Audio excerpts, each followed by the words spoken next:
Hello students, இப்போ நம்ம இதில் பார்க்க போகிறது 7ஆம் வகுப்பு கணிதம் 2ஆம் பருவம் ஃபஸ்ட்டு பாடம் பார்த்தீங்கன்னா எண்ணியல். எடுத்துக்காட்டு 1.6 கொஷின் பாருங்கள். கீழ்காணும் படங்களில் உள்ள நிழலிடப்பட்ட பகுதியினை பின்னமாகவும் தசம எண்ணாகவும் குறிப்பிடுக. பின்னமாகவும் எழுதணும், தசம எண்ணாகவும் மாற்றணும்.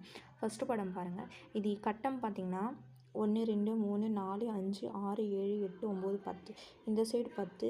1 2 3 4 5 6 7 8 9 10. அப்போது 10 பெருக்கல் 10னா 100 கட்டங்கள் இருக்குது. அதில் பாருங்கள் நிழலிட்ட பகுதின்னு சொல்கிறாங்க. அப்போ 1 2 3 4 5 6 7 8 9. இதில் 9 இருக்குது.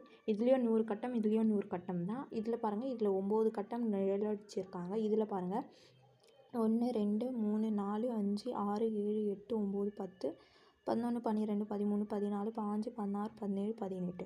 அப்போ இதில் 18 ரெண்டாவதுல. மூணாவதுல பார்த்தீங்கன்னா கடைசி 1 விட்டுருப்பாங்க. அப்போ 100ல் 1 கழிச்சிங்கன்னா 99 வந்து இதில் நிழலிட்டாங்க. அப்போ அதுக்கு ஆன்சர் பார்த்திங்கன்னா இங்கே வரிசை எண்ணுன்னு எழுதிக்கோங்க. இங்கே நிழலிடப்பட்ட பகுதி, அதுக்கப்புறம் இங்கே பின்னமாக எழுதணும். அதுக்கப்புறம் தசம எண் ஒன்று கேட்டிருந்தாங்கள்ல, அப்போ இங்கே தசம எண். அப்போது ஃபஸ்ட்டில் எவ்வளோ சொல்லியிருந்தாங்க தாங்க 9. அப்போ 9னா 100 சதுரங்கள் தான் இருந்துச்சு. அப்போ 100 சதுரங்களில் 9 சதுரங்கள். அப்போது இது எப்படி வரும்? பின்னம் 9/100ன்னு வரும். அப்போ தசம எண்ணா ஒரு 100ஆல் வகுனா 2 ஸ்தானம் தள்ளி முன்னாடி புள்ளி வரும். அப்போ 1 2 1 தான் இருக்குது. அப்போ இன்னொன்று வந்து நம்ம 0 சேர்த்துக்கணும். 0.09ன்னு வரும். அடுத்தது ரெண்டாவது பார்த்திங்கன்னா 18 சதுரங்கள் நிழலிச்சிருப்பாங்க. அப்போ 100 சதுரங்களில் 18 சதுரங்கள்.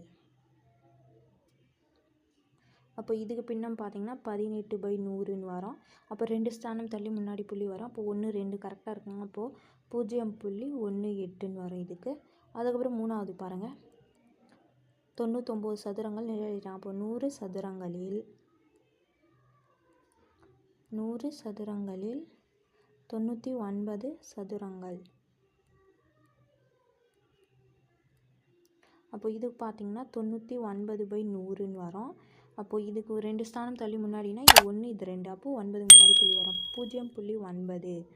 புரிஞ்சுதுங்களா? அவ்வளோதான் இதுக்கு ஆன்சர். எடுத்துக்காட்டு 1.6 முடிஞ்சிச்சு.